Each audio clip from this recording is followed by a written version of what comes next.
Buenas noches, bienvenidos, bienvenida Mariana Corradini. Buenas noches, noche de feriado. Sí, aclaramos, lunes feriado, pero Periodistas aborda los temas que están presentes en la agenda y en este caso pensando en cuáles son las perspectivas o en qué está pensando el gobierno nacional, y uno de los análisis tiene que ver con el blanqueo, con ganancias, con un montón de cosas que el gobierno ha estado, esto del principio de inocencia de los contribuyentes, bueno, ¿a dónde van esos fondos? Y para ello tenemos un especialista a quien le damos la bienvenida, una consultora, Alfredo Cóncura. Buenas noches y gracias nuevamente por estar en Periodistas. No, gracias a usted por invitarme. Buenas noches. ¿Cómo se lee desde estas nociones? ¿Para quién está gobernando? ¿Sí? ¿En quiénes piensan estas medidas, por ejemplo, en el blanqueo, en los cambios de ganancias? Bueno, yo creo que está tratando... Y te pido 2 segundos antes de explicar qué es un blanqueo, porque por ahí uno da por descontado que todo el mundo sabe que es un blanqueo. En 3 palabras, ¿qué es un blanqueo? Bueno, tal vez un contador lo tendría más claro que yo, pero el blanqueo básicamente es, nada, saco plata que tengo guardada y la empiezo a circular sin tener que justificarla. Bien, ¿sí? bien, o sea que ese dinero puede haber sido ganado en buena ley o no. Bien, y es ahí donde entra toda la crítica a este blanqueo compulsivo que ha hecho el gobierno ahora en adelante, ¿no? Porque no tengo que justificar nada ni para nada, directamente lo utilizo el dinero. ¿Y cuál es la utilidad de ese dinero? O sea, ¿para qué necesita el gobierno ese dinero? En principio, para aumentar la oferta de divisas, o sea, de dólares, que al aumentar la oferta bajaría su precio. O intentaría de que no se desmadre el tipo de cambio que convengamos que el gobierno lo está sosteniendo como un ancla a la inflación, ¿no? Que es su gran carta ganadora para las próximas elecciones. O sea, es conseguir fondos para sostener un programa económico, al menos para que llegue hasta octubre, digamos, sería. Tal cual, no hay otra. Digamos que los fondos del FMI ya se han licuado buena parte, no alcanzarían para llegar a octubre y bueno, están usando un manotazo de ahogado, una medida bastante agarrada de los pelos cuando la consideramos en organismos internacionales que estaría convirtiendo a Argentina en un paraíso fiscal. ¿Y quiénes son los sectores que sí podrían estar interesados en adherir a estas situaciones y por qué? En principio, aquellos que tengan dinero en negro, que quieran utilizarlos, empezarlos a usar en funcionamiento sin pagar impuestos, sin tener que hacer ningún tipo de declaración jurada ni demás, ¿no? Sin multas, sin nada. Nada. Claro. Así que es algo bastante raro a nivel internacional esta situación. La verdad es que, bueno, que el gobierno está usando esta herramienta, largándola al mercado para captar dólares, para que haya más oferta de dólares y así hacer caja. Y así tratar de llegar con algún tipo de espalda financiera, ¿no? a octubre. Bien. Es decir, que muchas de las medidas son de corte financiero, precisamente, que van dirigidas a un determinado segmento que debe ser relativamente menor a la gran mayoría de los argentinos si pensamos en el contexto de crisis económica. Totalmente. Hoy la economía, si me permiten, me corro un poquito del blanqueo, pero hoy la economía está pasando por una crisis importante de consumo. A las familias en general no les alcanza el dinero disponible para subsistir, para vivir. Estamos hablando del más del 50% de la población en una circunstancia bastante compleja y bueno, las empresas en una situación, en general no todas, pero en una situación bastante complicada, ya empezando por goteo a despedir a gente, con lo cual el panorama tampoco es muy alentador a mediano y corto plazo del sector de trabajo, el índice de desempleo, el dinero para las familias para poder vivir, su calidad de vida. Y bueno, el gobierno sosteniendo todo este tipo de medidas solo para llegar a octubre y de ahí más gran incógnita, ¿no? Con lo que vos me estás contando, solamente vos sos un analista de la realidad, hace poquito se conoció el índice inflacionario, uno de los más bajos en los últimos años. A pesar de eso hay una sensación, según muestran los relevamientos, que la gente no le alcanza.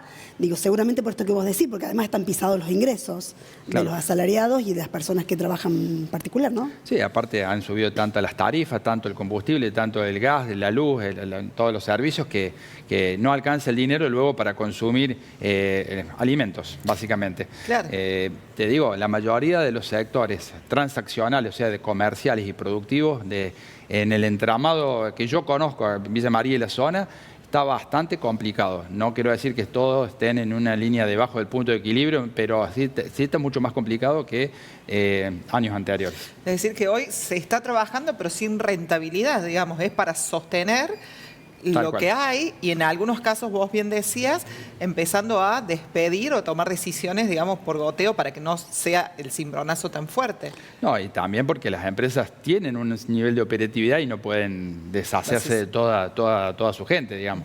Pero sí se empiezan a ver ajustes de la estructura.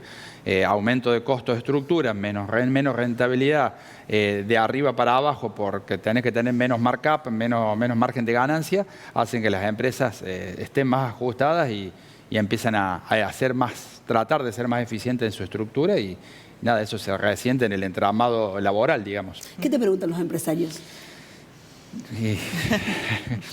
De todo, ¿no? Pero básicamente gran expectativa y gran consulta para los meses que vienen. Y uno, la verdad que no sé, no soy un vendehumo, digo, no la tengo. Sé que hay gran incertidumbre y que realmente, nada, hay que ver qué pasa después de octubre, con un montón de variables. La verdad que no soy muy optimista con un cambio profundo de rumbo que beneficia al entramado productivo de esta zona. Sí, a lo mejor vaca muerta, sí, a lo mejor el litio, sí, a lo mejor el sector minero, pero bueno, estamos lejos de todos esos sectores de valor agregado y nada, acá el sector lácteo puja un poco, el campo, pero está más resentido que otros años. Entonces, ¿qué ves a futuro? Si el gobierno nuevamente consolida sus elecciones y las gana, bueno, continuar con lo mismo, ¿no? Así que tampoco es esperar que el año que viene sea distinto a este.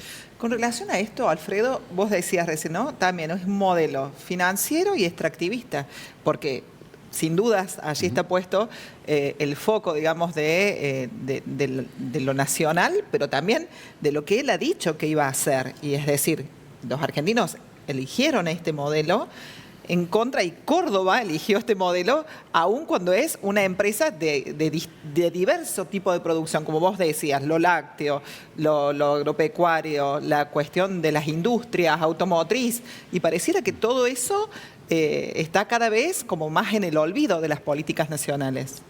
Están totalmente en no segundo plano, en un tercer o cuarto plano. Y totalmente direccionado a potenciar lo que bien decís vos, toda la parte extractiva.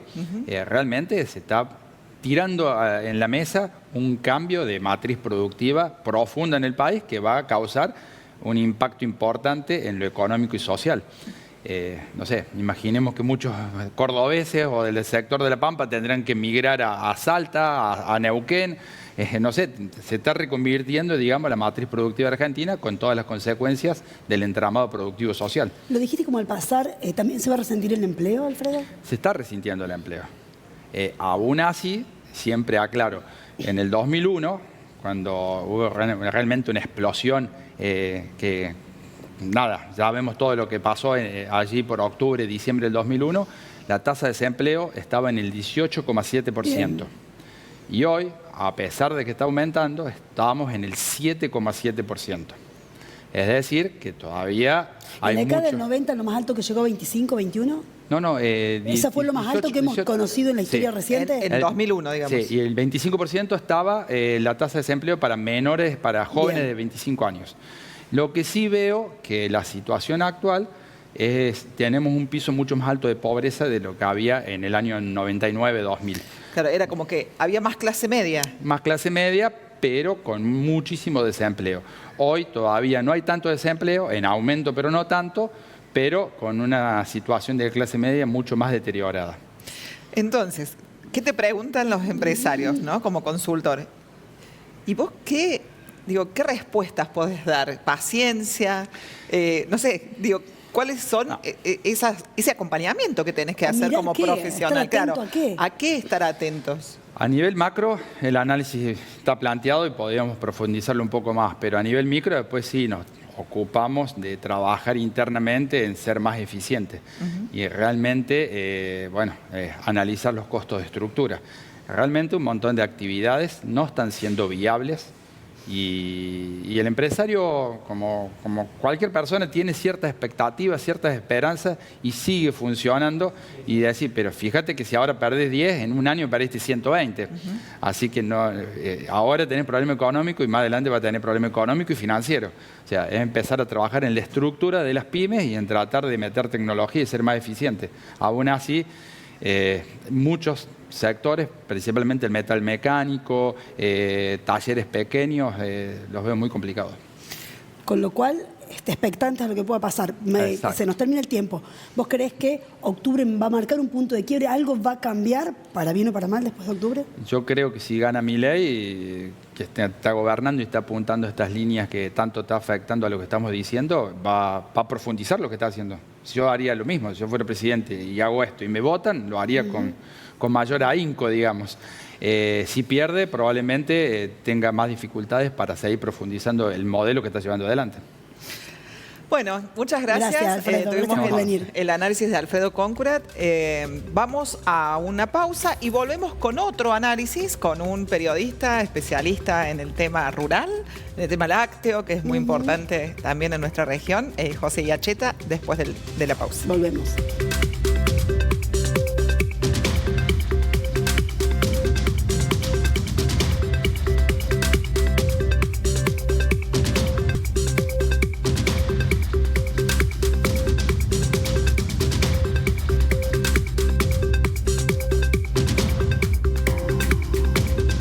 Segundo bloque, seguimos analizando, pensando o hasta preguntándonos cuáles son las prioridades del Gobierno Nacional en materia productiva, en materia de desarrollo. Y nada mejor que conversarlo con José María Iacheta. José María, además de un periodista muy reconocido, es especialista en temas rurales, agropecuarios. Buenas noches, José, gracias por venir. ¿Qué tal? Gracias. Un gusto, buenas noches. ¿Cuál es la estrategia de este Gobierno Nacional pensando en la producción? ¿O piensa en la producción? Bueno, qué buen dilema para arrancar. En general, básicamente la matriz económica política que ha planteado este gobierno es no intervenir. En general, digamos, dejar hacer sería un poco... Pero particularmente para el sector agropecuario no ha cambiado demasiado nada, aunque sea un oxímoron, digamos, lo que señalo. ¿Por qué? Porque básicamente todo lo que es estructural, salvo en el tema de ganadería de carne, en donde sí el tema de la liberalización de las exportaciones ha permitido una fluidez en la venta, un mercado muy demandante a nivel mundial. En el resto del paisaje productivo del campo, las cosas no están del todo bien. Y el gobierno, por ejemplo, en el caso de las retenciones, que es un viejo reclamo de las provincias, especialmente las provincias productoras, del centro, de la zona núcleo, Córdoba, Santa Fe, Buenos Aires, posiblemente vuelva al nivel que tenían en este mes anteriormente, lo que ha permitido una cierta importancia en la liquidación de divisas, pero en general el juego estructural no ha cambiado nada con la salida, con la última fase del gobierno de Massa, porque recordemos que Massa ya había eliminado las exportaciones a la leche en polvo, había también, digamos, planteado cierta liberalización en la fluidez de exportaciones de carne. Yo diría que casi es el único elemento distinto que tiene un gobierno con el otro. Pero el discurso y el mensaje y el apoyo que tiene este gobierno, a diferencia del anterior, es abismal, digamos, ¿no? Porque en general el campo sintoniza mucho con este cambio cultural que está planteando el gobierno, que está proponiendo ya básicamente en sus dichos, porque insisto que en el fondo las políticas no han cambiado sustancialmente. Qué interesante esto, porque vos precisamente decís, bueno, es como que les habla al oído, les habló al oído todo el tiempo a este sector, digamos que es muy importante, y ellos siguen teniendo esperanza o siguen esperando que bajen las retenciones y que acompañen con algunas medidas como que se note más este acompañamiento que le dio el sector, y no se está viendo, excepto con lo que vos estás planteando. Sí, en general, digamos, lo que hay es un mejor trato, digamos, recordemos que el sector a partir del 2008 tuvo, particularmente con el peronismo y puntualmente con el kirchnerismo, un contrapunto, digamos, muy fuerte que se sostiene hasta el día de hoy. Pero, y todo lo que se le anteponga a ese modelo, digamos, bienvenido para buena parte del sector agropecuario, al menos para una minoría intensa que habla mucho, digamos. Yo creo mucho también las mayorías silenciosas que por ahí no se juegan tanto, digamos, en lo político, pero disfrutan o sufren los contextos y las macroeconomías. Pero yendo al punto que has hecho referencia, es exactamente así. No hay nada que haya cambiado demasiado. Sí ha cambiado el vínculo, el tono, sobre todo de cierta dirigencia que tiene una gran relación con el gobierno de Milei, pero de todas maneras uno cuando rasca un poco abajo, y yo debo estar en una veintena de grupos de WhatsApp, y en general siempre hay muchas expresiones de deseo y siempre hay una sobrecarga ideológica para el gobierno anterior, pero nunca hay, digamos, un apoyo ferviente a lo que son las políticas de gobierno porque sencillamente no las hay. Bien. Vamos a nuestro sector, a nuestra región. En realidad, más eminentemente lácteo. O me corregirás si algo de eso ha cambiado. En ese sentido, ¿cómo estamos? Bueno, siempre los ingenieros invitan siempre cuando uno responde a decir la palabra depende. Adelante. ¿Depende de qué? ¿Depende de qué? Depende de qué. Vamos a tomar el sector de la producción primaria de leche. Sí. El sector de la producción primaria de leche está integrado por un cuartil superior que es del primer mundo, por una ancha avenida del medio que es parecida a la de otro lugar del mundo, pero va y viene, digamos, en degradé, y un sector que está caminando al borde de la cornisa, ponerle el 10 o el 15% de los tambos. El sector del cuartil superior claramente hoy es ganador, está haciéndole bien al sector de producción primaria porque tiene buenos precios en dólares, si bien los costos han subido, que es algo que me olvidé decir en la reflexión anterior, han cambiado un montón de cosas, pero han cambiado también los gastos, digamos, ¿no? O sea, y el caso de la leche me sirve para abonar lo que digo. Hoy la producción de leche en tranquera de tambo se paga 42 centavos de dólar, un precio nunca logrado para la República Argentina, pero producirlo cuesta 41. Es decir, hay muy poco margen. Ahora, los eficientes que logran que ese costo se reduzca a 35, ganan 6 centavos de dólar y es un choque. Lo de la ancha avenida en medio que decía, hay gente que está en franca recuperación porque les recuerdo que la lechería tiene 13 meses continuos de rentabilidad positiva en el promedio, no es poco. Ahora, no le pasa lo mismo a la industria pyme láctea, no le pasa lo mismo a la industria grande láctea, por distintos motivos. En primer lugar, la grande porque en general exporta y Argentina tiene evidente retraso cambiario. Yo lo han charlado y infiero con Curate. Argentina, yo esto te diría que es una coincidencia muy grande, por lo menos la mayoría de los analistas, que tiene un retraso cambiario. Entonces eso hace que la leche en polvo, que tiene un buen precio, a nivel internacional no puede hacer un ducto donde podemos vender lo que nos sobra de un mercado interno que es muy débil para comprar.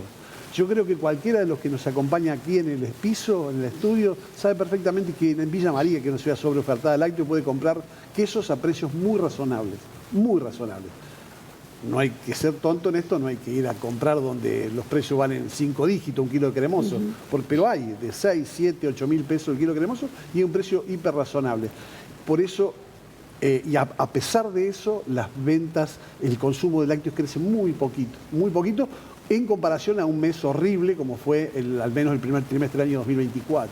Así que yo diría que el sector pyme lácteo, por esto que digo, debilidad de la demanda interna, no la está pasando bien, y el sector de industria grande, con algunos problemas estructurales, que exporta en su mayoría, no la está pasando bien por el tema del retraso cambiario. Y con relación vos antes decías de los cabañeros, digamos, de los que tienen ganado, ¿no? De los que crían ganado. ¿Eso hubo también una reconversión? ¿Hay más presencia de ese tipo de producción? ¿La pecuaria, digamos? Sí, yo me refería en general al ganadero en general. El cabañero es un segmento muy particular. El ganadero de carne en Argentina tiene un problema un problema estructural, que es que tiene una bajísima eficiencia en la cría. Argentina desteta 6 terneros por cada 10 madres, 60-65%, y eso es muy flojo en cualquier lugar que se mida lo que es la cría.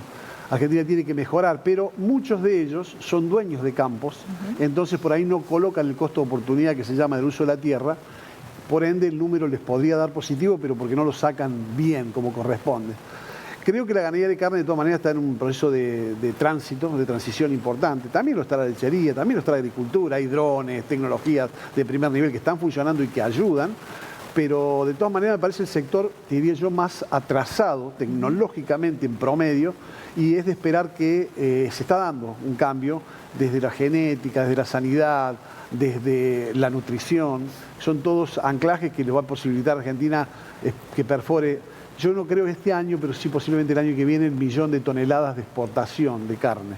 Y con un mercado interno bien abastecido, a pesar de que también por la debilidad de la demanda, del bolsillo, Argentina está consumiendo menos carne bovina, pero la ha reemplazado por carne aviar y carne porcina, lo que nos da un promedio de 110, 115 kilos por habitante año, que es de lo más alto del mundo, digamos. En ese sentido, es una mala noticia que consumamos 45, 50 kilos, 45 kilos de carne bovina, pero en general siempre hablamos los promedios, ¿no? Sí, sí, claro. Los promedios son por ahí traidores, ¿no? Sí, Porque hay gente que consume como en Biafra y otros como en Alemania. Claro. Claro. ¿Y cómo tensiona esto con las importaciones? Tanto se habla en estos momentos que Claro, vienen de cerdos alimentos, vienen sobre cerdos todo en de alimentos. Brasil, etcétera, etcétera. Todavía es marginal, en que particularmente en porcinos no, porque porcinos siempre entró y lamentablemente no debiera entrar nada. Bien. Pero por ahí hay tipos jugadores, tipo la Anónima, vamos a poner un nombre propio, Bien. digamos, que te trae un lomito de cerdo o algo, o alguna fábrica de salazones que usa. En general, la cadena porcina particular es bastante alerta, está bastante alerta con eso. Denuncia, por ejemplo, en el caso de la importación desde Brasil de cerdo, tenga mucho cuidado el consumidor cuando lo hace, porque usan ractopamina, que es un promotor de crecimiento que está prohibido en Argentina. Así que si ven carne, digamos, que viene con origen Brasil, yo le diría que desistan de consumirla. En el caso de la cadena bovina, Argentina empezó a importar algo de carne, todavía es marginal. De todas maneras, ya si vas a una verdulería, vas a ver que hay naranjas españolas, Sí. tomate chileno, por supuesto que palta, digamos, casi toda es importada, salvo la que viene de la cosecha de Jujuy. Y yo creo que esto va a ser así. También hoy vas a ver leche de Conaprole, pero aunque todavía, de Uruguay, esto significa, aunque todavía es marginal. Pero el modelo que nos plantea este gobierno, digamos, si es para quedarse, cualquier tipo que hoy esté produciendo, lo que quieras, una camisa, manteca, lo que fuere, si le conviene el esquema de traer de afuera, va a dejar, va a cesantear y va a traer de afuera, porque el espectáculo debe continuar. Me gustaría, antes que cerrar, porque nos queda poco tiempo, que hablemos de INTA. ¿Puede ser? Sí, Justo iba por ahí. Por ahí va. justo decía de justamente la desregulación de todas las entidades que han acompañado la investigación. Vamos al mismo lado. Yo creo que el gobierno está jugando con fuego ahí, me parece. Digamos, creo que es una... Si la tomás desde un Excel al INTA, digamos, aparte, digamos, sobre la base de mentiras, como decir que tenés 6.000 empleados y 3.000 camionetas, el INTA tiene un tercio no deben funcionar, digamos, las camionetas del INTA. El INTA es una institución muy valorada, muy respetada, con mucho anclaje, con mucha fuerza, digamos, bien implantada en distintas regiones. Con muchas raíces, en Misiones, en el NEA, en el NOA, en la Patagonia, en el centro, digamos, aquí para Villa María. Villa María le debe al INTA y a Cambio Rural particularmente la sobrevivencia de cientos de productores lecheros que hoy deberían estar con los guantes puestos para decir no toquen eso porque su vida en gran medida se vinculó a que aportaran al INTA técnicos que en determinado momento, en la década del 90, los salvara para hacer posiciones. Entonces, yo creo que es un tema muy sensible. Me parece que hay ya jugando fuerte gobernadores como Yarlora, Puyaro, mensajes muy, muy duros. Toda la comunidad. Al único que veo medio flojo es a la mesa de enlace, porque dice que quiere defender al INTA, pero que quiere entender que hace falta todas las reformas, digamos, y no se puede poner el mismo nivel discursivo de importancia a decir que se defiende el INTA, pero hay que cambiar cosas. En todas las estructuras, en este canal, en tu programa, en los muchachos que nos dan, en la casa de cada uno hay que cambiar cosas. Pero una cosa es cerrarlo y otra cosa es destruirlo y una cosa es ir modificando para ayornar instituciones como el INTA que deben ser ayornadas. Pero bueno, yo creo que como mensaje para la comunidad productiva es atenti porque hay que, en ese sentido, estar muy vigilantes con que no se pierda la esencia y la vida de una institución como el INTA, que yo creo que Sturzenegger, objetivamente, y parte del gobierno quieren vaciarla, ¿no? Y venderla. En la década del 90 hubo algún proyecto de vendérsela a Monsanto o algunas grandes compañías, en especial las de la región pampeana, que son las que más interesan por el nivel de investigación que tienen. Bueno, Hoy tuvimos Gracias. este panorama, gracias José. José y Acheta, un gusto. Vamos a una breve pausa y volvemos como para despedirnos después de estos dos análisis de las políticas nacionales.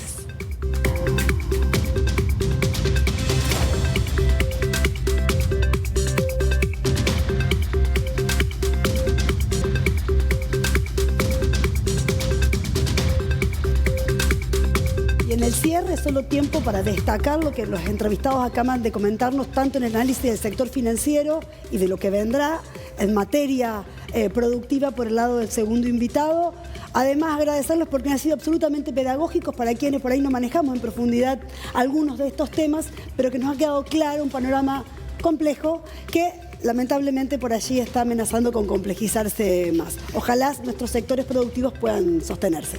Y con relación a esto, por allí, desde el inicio de la gestión de Milei se supo que iban a ser medidas de shock y que es lo que planteaba Concurat, hasta dónde estas medidas de shock van a ser, digamos, sostenidas en el tiempo. Y en este sentido también lo del INTA es fundamental con relación a lo que planteaba Acheta, ¿no? Es decir, pensar en esas entidades que han dado mucho de investigación de ciencia y técnica. Pasará en octubre lo que tenga que pasar y volveremos a reflexionar sobre estos tópicos. Y les decimos que pueden recuperar este contenido jueves y domingos a la hora 21:30. También pueden hacerlo a través de las redes sociales. Agradecerles a los equipos técnicos, a Erika Fecia, a Lilo y a Andrea Peretti. Que disfruten lo último que le queda al feriado y tranquilos porque en un par de días viene otro más el 20 de junio. Gracias por acompañarnos. Buenas noches.